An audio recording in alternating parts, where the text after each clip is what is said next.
A heartbroken single father gave his daughter's only blanket to a shivering homeless woman, unaware she was a secret German heiress searching for a reason to live.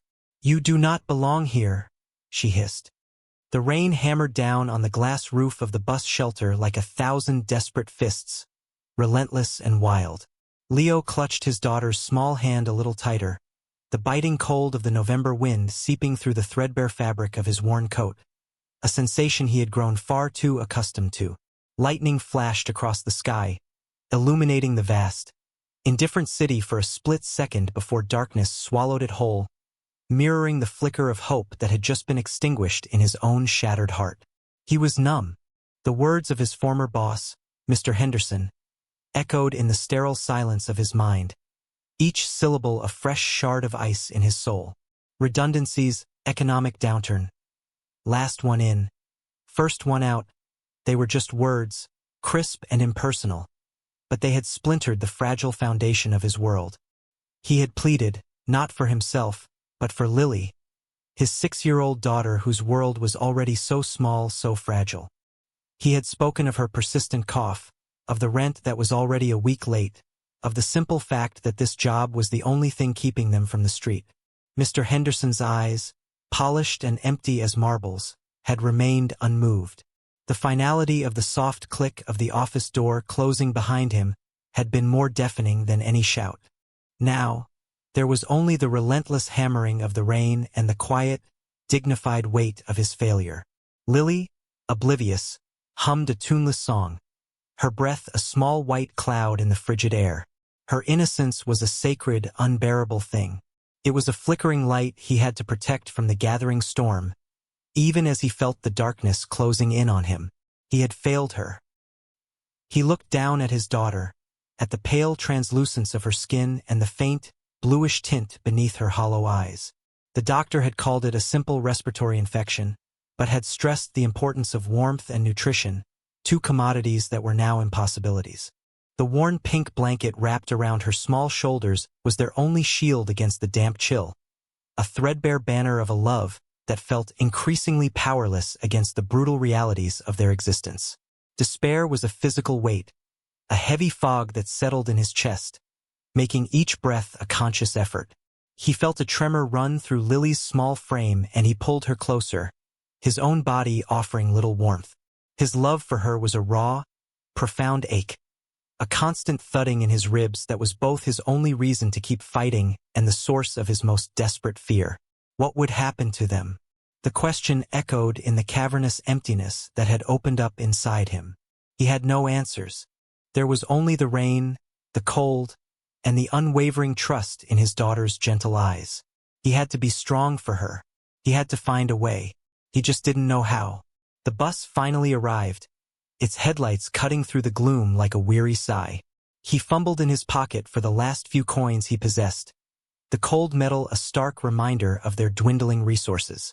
As they stepped onto the bus, the warmth inside was a momentary reprieve, a cruel hint of a comfort that was not theirs to keep. He found 2 seats and settled Lily by the window, watching as she traced patterns on the condensation-covered glass with a tiny finger. Her quiet resilience was a constant source of both strength and guilt. She never complained. She simply adapted, her trust in him absolute. It was a trust he felt he no longer deserved.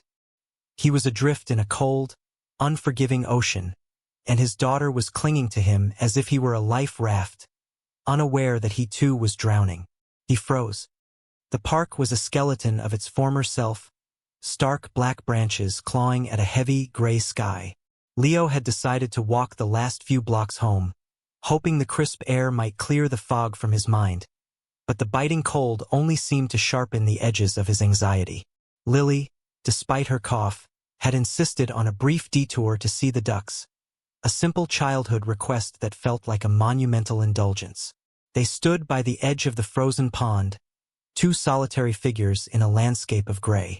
It was then that he saw her. She was huddled on a bench, a woman so still she could have been mistaken for a statue carved from sorrow.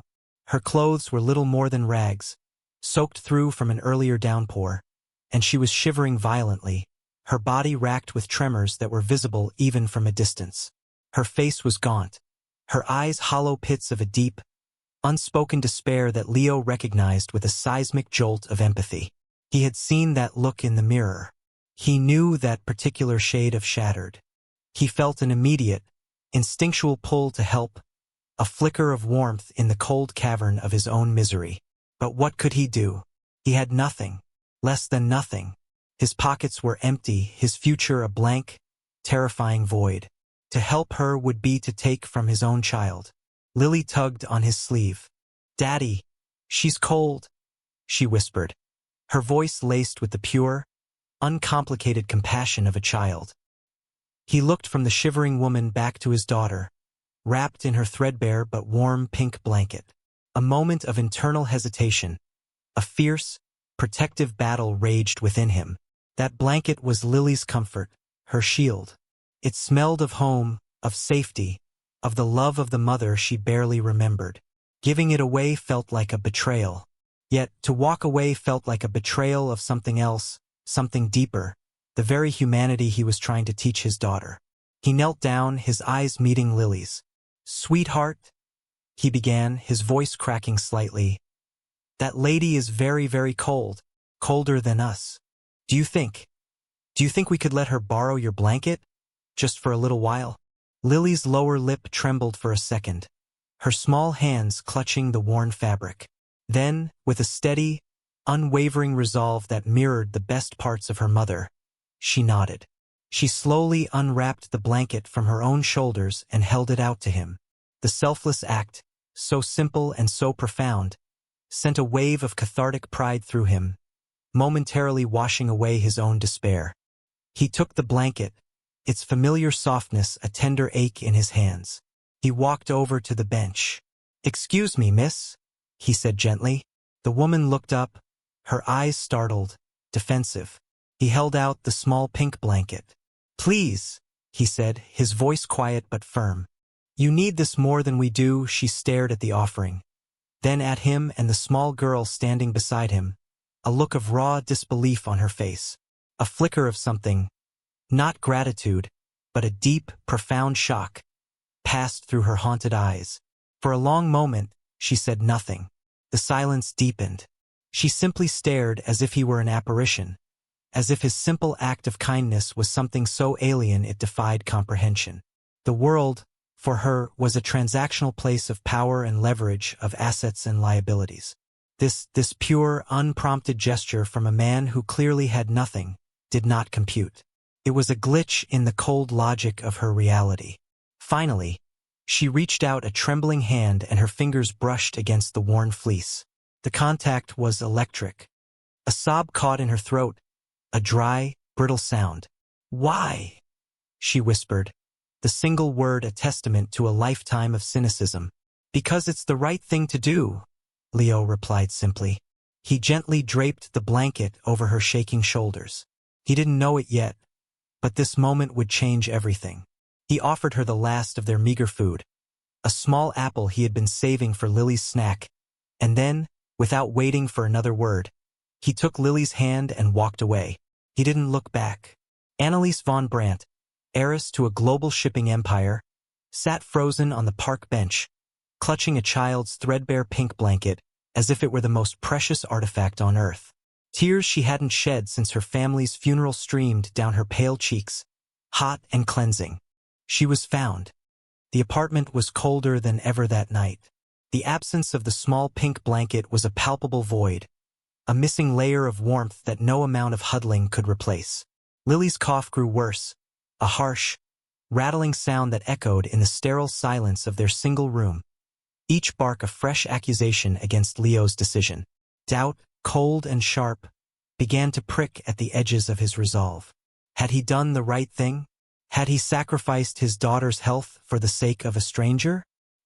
He lay awake long after Lily had fallen into a fitful sleep, listening to the sound of her labored breathing and the relentless pounding of his own heart. The weight of his responsibilities felt unbearable, a physical pressure crushing the air from his lungs. The next morning, a crisp white envelope was pinned to their door. An eviction notice. The words were stark, unforgiving. They had 14 days. A new wave of desperate panic washed over him, colder and more terrifying than anything he had felt before. He was no longer just failing. He was falling, and there was nothing below to catch them. He spent the next few days in a frantic, hopeless search for work. He walked until his feet were raw, until his worn shoes felt like they were filled with broken glass. He took any odd job he could find. Washing dishes in a greasy diner, sweeping floors at a warehouse, handing out flyers in the biting wind. It was never enough. Each evening, he would return to the cold apartment with only a few crumpled bills, the scent of failure clinging to him like stale smoke. He grew gaunt, the shadows under his eyes deepening until he looked as haunted as the woman in the park. He was becoming a ghost in his own life, a pale imitation of the father he had once been. He felt his dignity, his very sense of self, being stripped away layer by layer. He was becoming invisible. Meanwhile, in a stately, ornate penthouse overlooking the city, a transformation was taking place. Annalise had returned from the park a different person. The threadbare pink blanket lay on a polished marble table, a stark, sacred symbol of uncorrupted goodness in a world she had believed was entirely rotten. Her grief over the sudden loss of her parents and younger brother in a private plane crash 6 months prior had encased her in a shell of cynical ice. She had retreated from her life of immense privilege, disgusted by the fawning sycophants and the hollow condolences. She had taken to the streets in disguise, trying to find something, anything, that felt real. She had found only more proof of human selfishness and indifference. Until Leo. His selfless act had been a hammer blow to her fortified heart, shattering the ice and letting the light in. It was a sign. Purpose. She felt a seismic shift inside her, a reawakening of a part of herself she thought had died with her family.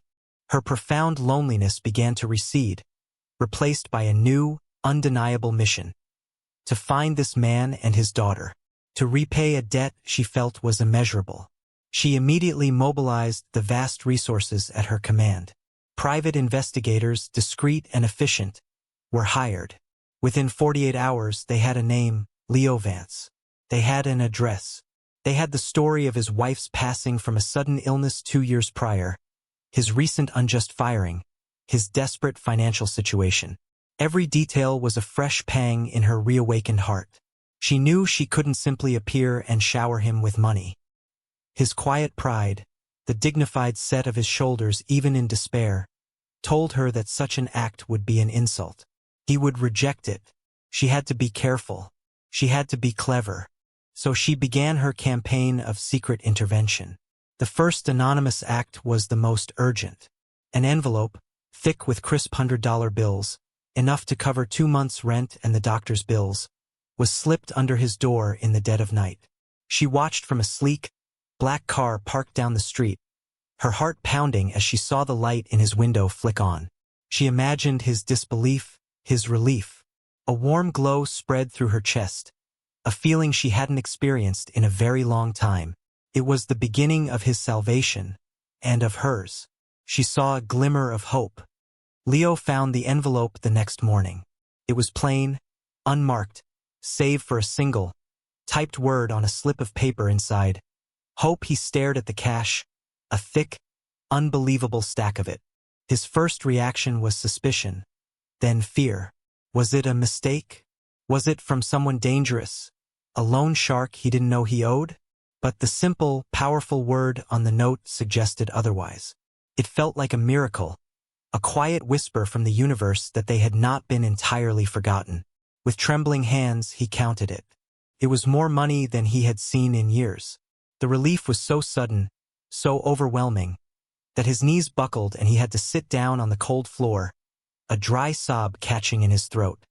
He paid the landlord, the man's greedy surprise almost comical.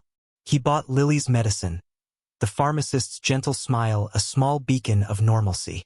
He bought groceries, real food, fresh fruit, milk, chicken.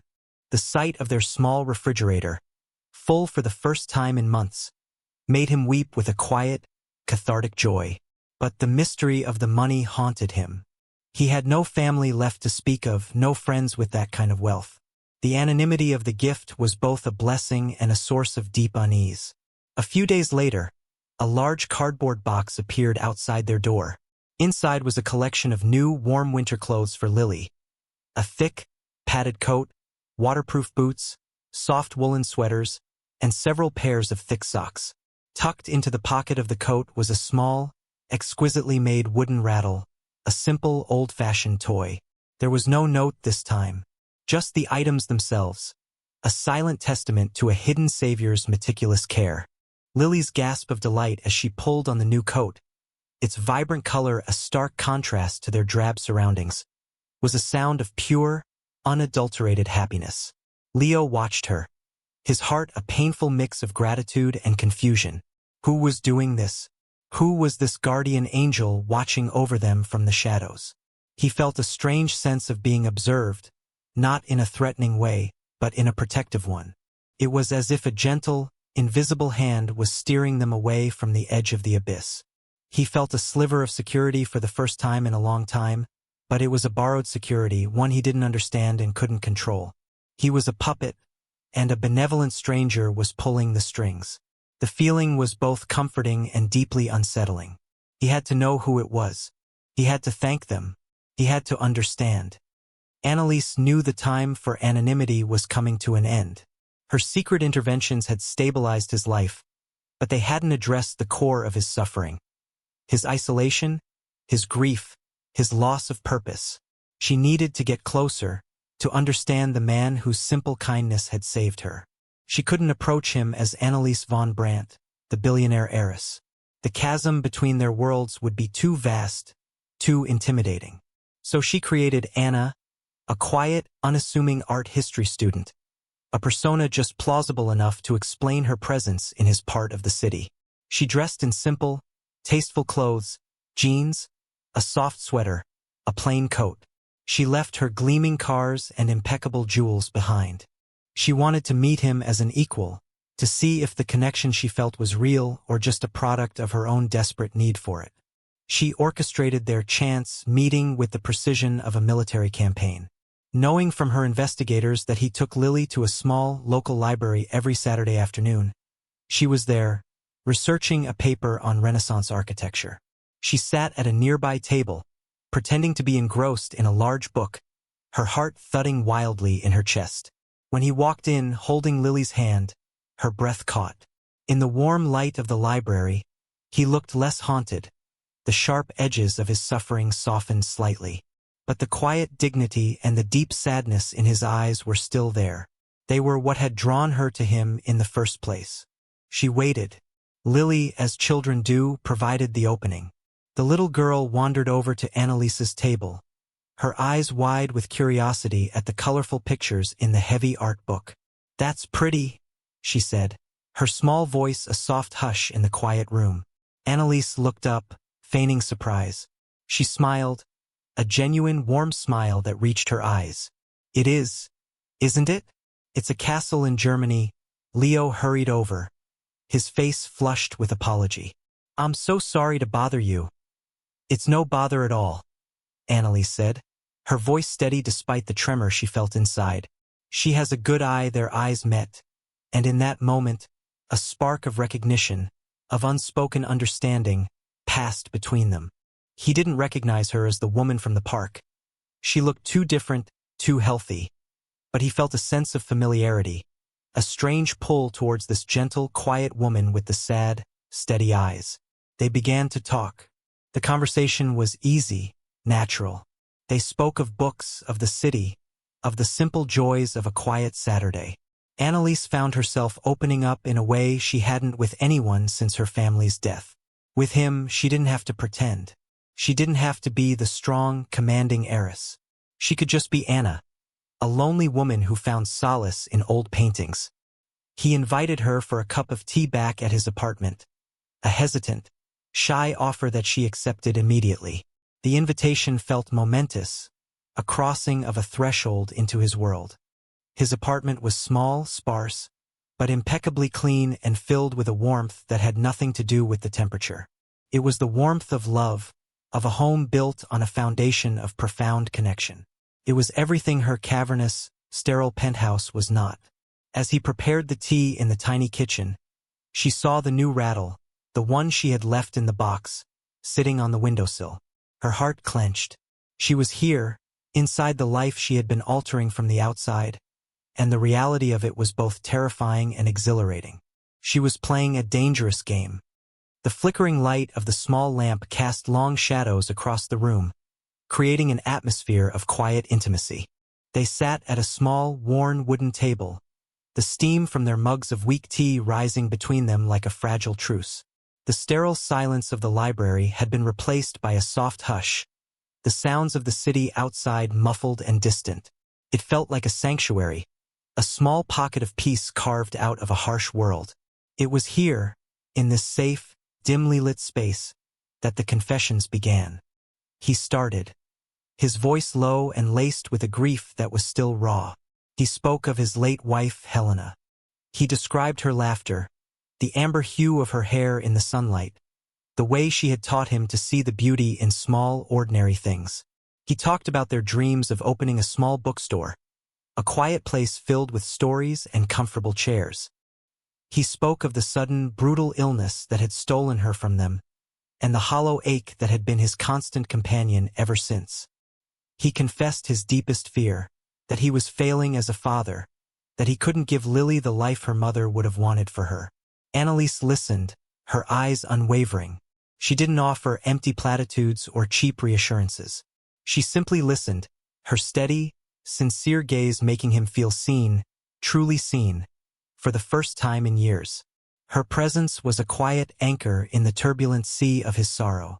When he finished, his voice thick with unspoken emotion, she didn't speak. Instead, she reached across the table and placed her hand gently on his.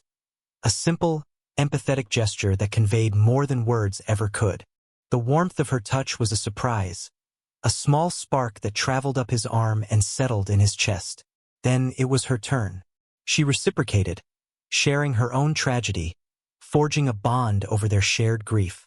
She told him the story of Anna, a carefully edited version of the truth. She spoke of her parents and her younger brother, of their shared love for sailing and classical music. She described the accident, not a plane crash, but a boating accident, a sudden storm on a placid lake. She spoke of the profound, disorienting loneliness of being the sole survivor, of waking up one day to find her entire world had vanished.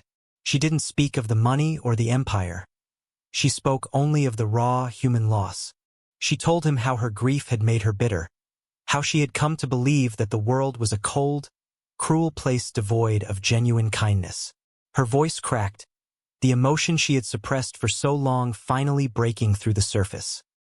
He listened with the same quiet intensity she had shown him, his eyes filled with a deep, compassionate understanding.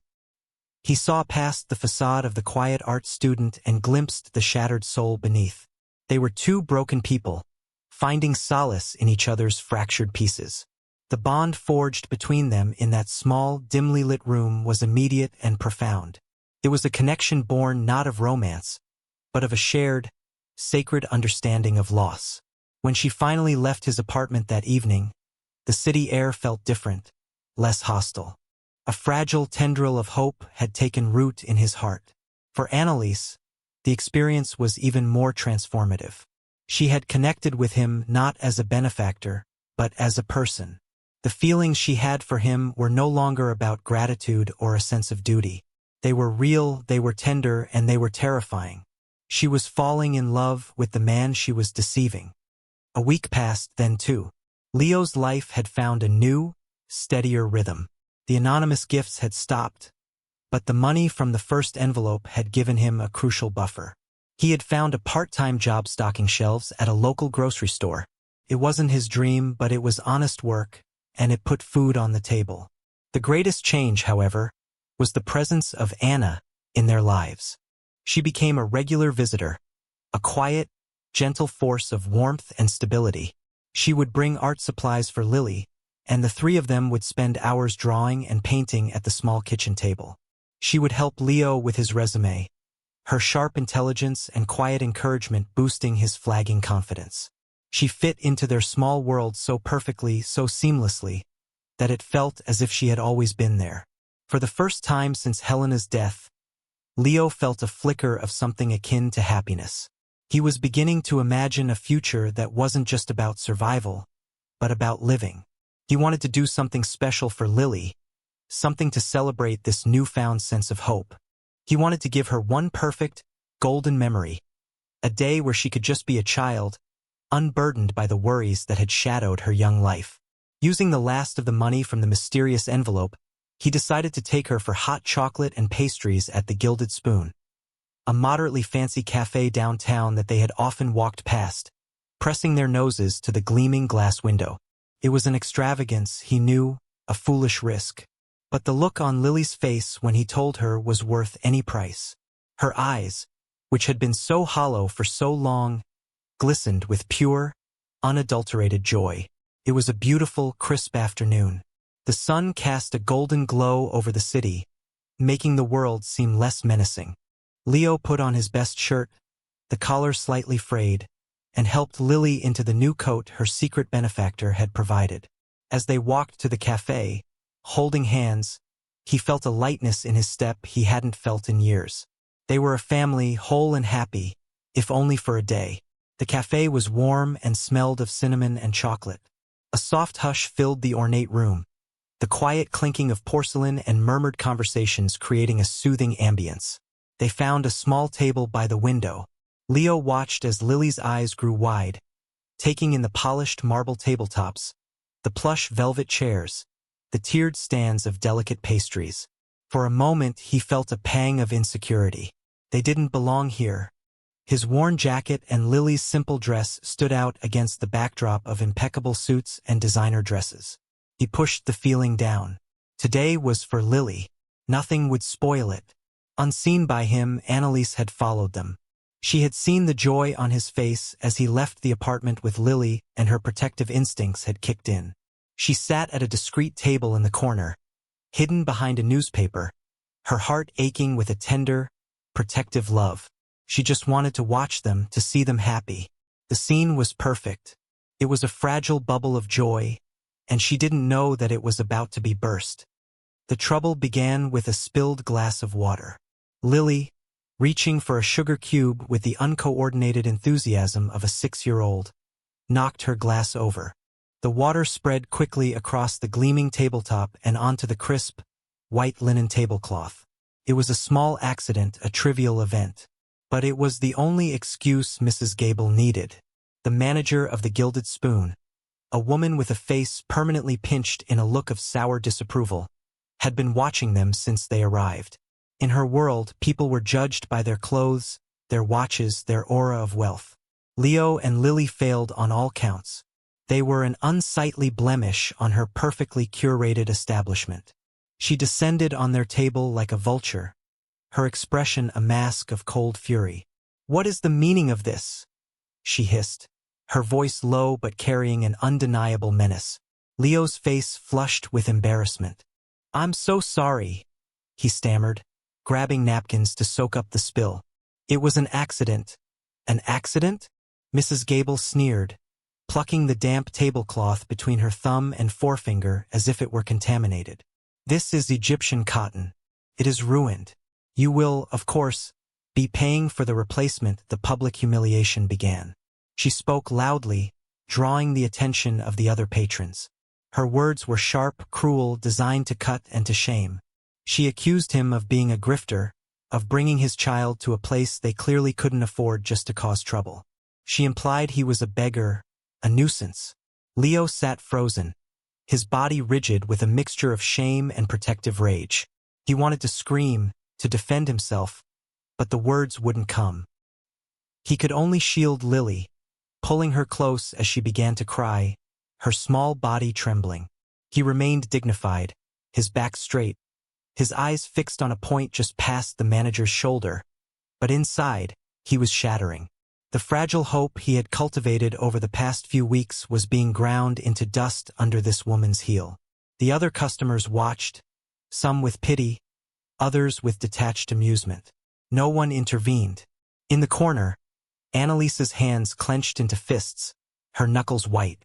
A cold, commanding rage, an emotion she hadn't felt since she'd taken over her father's company, surged through her.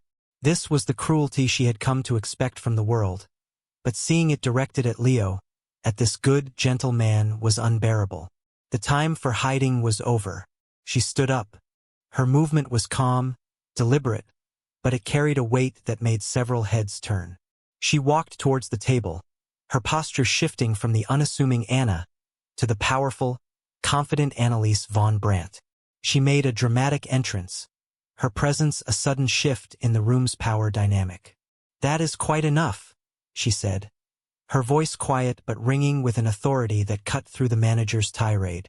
Mrs. Gable turned, annoyed at the interruption. "And who are you?" she snapped. Anneliese ignored her. She knelt beside Lily, her eyes soft and full of concern. "Es ist alles in Ordnung, Kleins?" she murmured in gentle German. "Everything is all right, little one." She then turned her commanding gaze on Mrs. Gable. "You will apologize to this man and his daughter immediately." The manager let out a short, incredulous laugh. "I will do no such thing. This person will pay for the damages, and then he will leave my restaurant." Annaliese's smile was thin and dangerous. She pulled out her sleek, polished phone and made a call. "Klaus," she said, her voice now crisp and businesslike, speaking in fluent German. "It's Anneliese. I'm at the Gilded Spoon. Yes, the one in the Von Brandt Tower. I'm having an issue with the management. Please inform them that their lease has been terminated." Effective immediately, she hung up. Mrs. Gable's face had gone pale. The name Von Brandt echoed in the now silent room. Her blustering arrogance vanished, replaced by a dawning, sickening horror. She owned this building. Anneliese looked at Leo, his face a mask of utter shock and disbelief. She saw the confusion, the hurt, the betrayal in his eyes as he looked at her, the woman he knew as Anna trying to save face. Mrs. Gable turned to a nearby waiter and muttered a vicious aside in German, assuming only Anneliese would understand. "Sie die Dyson Betellerin," she hissed. "Look at this beggar. Now he has a rich girlfriend to save him." How pathetic it was then that Leo, who had been silent throughout the entire ordeal, looked directly at Mrs. Gable. His voice was perfectly calm, his accent flawless, his German imbued with a quiet, chilling authority. "Ich verstehe jedes Wort, das Sie gesagt haben, Herr replied." "I understand every word you said." Anneliese froze. Her blood ran cold. The implications of his words hit her with the force of a physical blow. If he understood Mrs. Gable, then he had understood everything. Every hushed, pained phone call she had made in his presence. Every muttered, cynical aside to her assistant about the charity case. Every single German word she had ever spoken, believing she was safe in a cocoon of linguistic privacy. In that one seismic moment, her entire deception was laid bare. She was exposed. The silence in the cafe was absolute, a heavy, suffocating blanket. Mrs. Gable's face, already pale, turned a sickly, mottled white. The commanding power she had wielded moments before had completely vanished, leaving behind a brittle, trembling shell. She stared at Leo as if he were a phantom, her mind struggling to process the catastrophic miscalculation she had just made. Leo's gaze, however, was not on her. It was fixed on Anneliese. His expression was a complex, unreadable mixture of shock, confusion, and a deep, quiet hurt. The woman he knew as Anna, the gentle art student with whom he had shared his deepest grief, was a lie. This powerful, commanding stranger who could terminate a lease with a single phone call was the reality. And she had been deceiving him all along. Anneliese felt his unspoken accusation like a physical wound. Her carefully constructed world splintered. She had wanted to save him, but in her arrogance and fear, she had only managed to humiliate him further, revealing his life as a project, a secret charity case for a bored, wealthy heiress. Her grand salvation scene had backfired spectacularly, exposing her not as a savior, but as a manipulator. "Get out," Anneliese said to Mrs. Gable, her voice barely a whisper, yet carrying the weight of an executioner's sentence.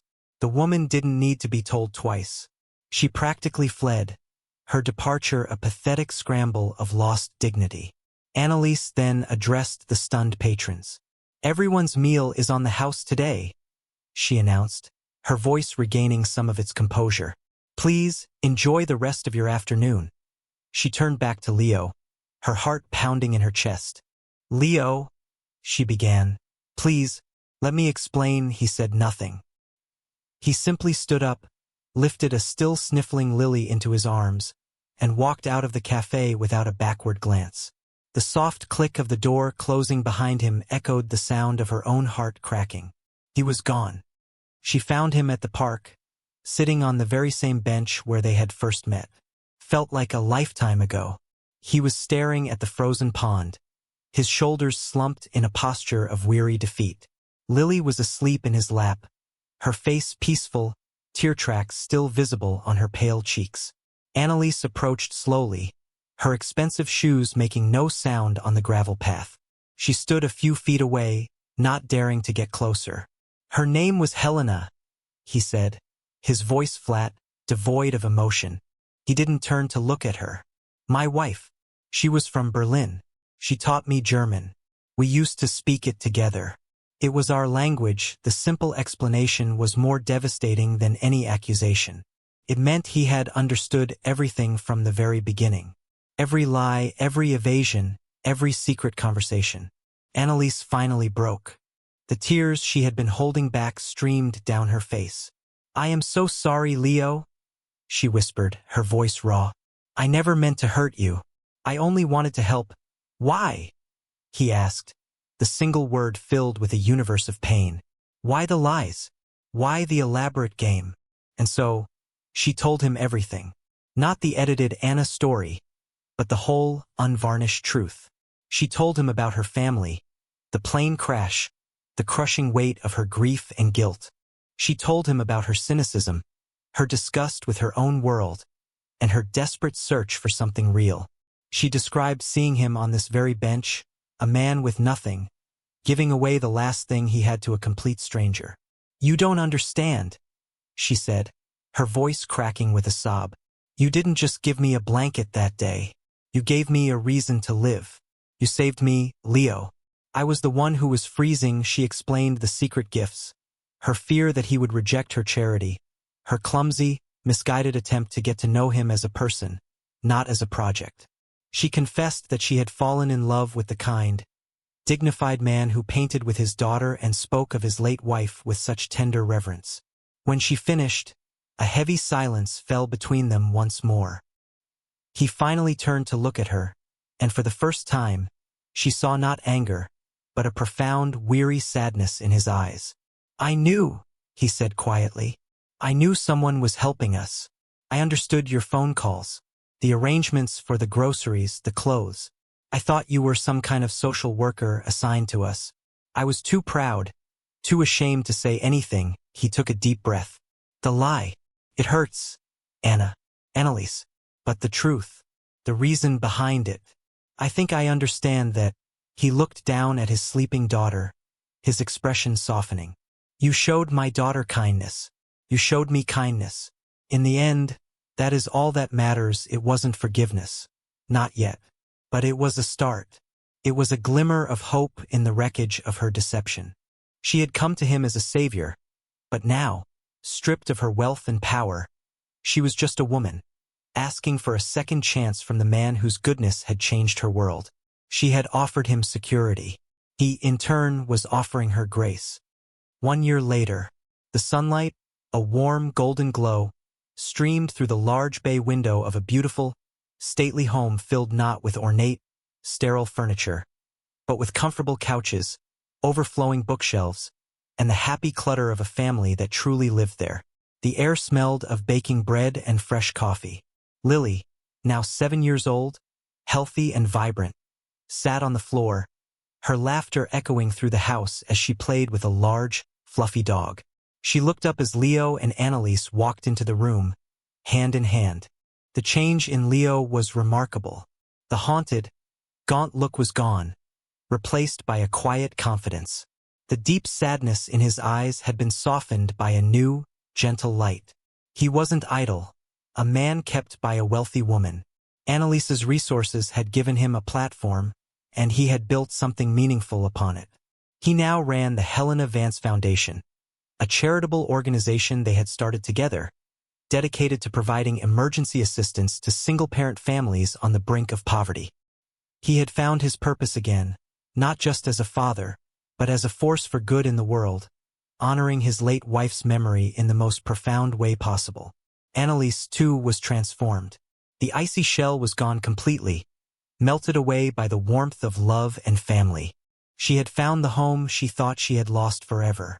Her wealth was no longer a burden or a shield, but a tool she used, with Leo's guidance, to create real, tangible change in people's lives.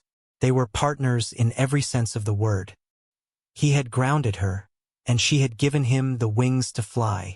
He leaned down and kissed her, a tender, lingering kiss filled with all the unspoken understanding that had grown between them. Ich liebe dich, he murmured against her lips. I love you too, she replied, her voice soft. More than words can say. They stood there for a moment, watching their daughter play in the golden sunlight, a perfect, idyllic picture of a family saved not by money, but by a simple, selfless act of kindness on a cold day in a lonely park. They were home. This story is a testament to the undeniable power of a single, selfless act. It shows how the quietest gesture of kindness, offered without any expectation of reward, can create seismic ripples of change, saving not only the person who receives it, but also the person who gives it. Leo's simple gift of a threadbare blanket did more than warm a stranger. It reignited a soul lost in the cold darkness of grief and cynicism, proving that true wealth is not measured in dollars, but in the capacity of the human heart to love and to give. It is a fable of hope, a reminder that even in our most desperate moments, we have the power to be a miracle for someone else.